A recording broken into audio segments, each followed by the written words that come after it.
तर आम्ही आता गावाकडे आहे आणि आम्ही आज गेलो होतो शेतात। तर शेतातून आम्ही काय काय आणलं ते दाखवणार आहे मी तुम्हाला। तर सगळ्यात आधी आम्ही आणले आहे मुळे आणि शेतातले फ्रेश फ्रेश आणि असे मोठे मोठे मुळे आणले आम्ही। याला धुवायचीच आहे, बघू शकता तुम्ही माती लागलेली आहे आणि जमिनीच्या आतमध्ये असतात मुळे, त्यामुळे पूर्ण मातीने भरलेले आहे आणि खूप पराठे बनवायसाठी।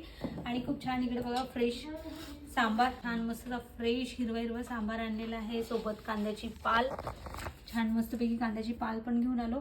आणि इकडे मेथी आणलेली आहे खायला आणि थोडीफार पालकची लागायची होती पण थोडी थोडी होती ती घेऊन आली। एकदम ऑर्गॅनिक आणलेलं आहे शेतातलं। असं असतं शेताकडलं लाईफ आणि खरंच खूप एन्जॉय करता येतं। आणि सोबत आम्ही चना पण आणलेला आहे, पण मी तो बाहेर ठेवला कारण त्याला माती लागलेली आहे म्हणून। तुम्ही तर ब्लॉग बघितला नसेल तर ब्लॉग पण बघा, ब्लॉगमध्ये आम्ही खूप मजा केलेली आहे। तर कसा वाटला तर नक्की सांगा आणि सोबतच सपोर्ट करा, प्रेम, लाईक, शेअर, सबस्क्राईब करायला विसरू नका। आणि ब्लॉगची लिंक तुम्हाला खाली दिसेलच, तर तिथे ब्लॉग बघा, फुल ब्लॉग आहे, तर जा आणि बघा नक्की।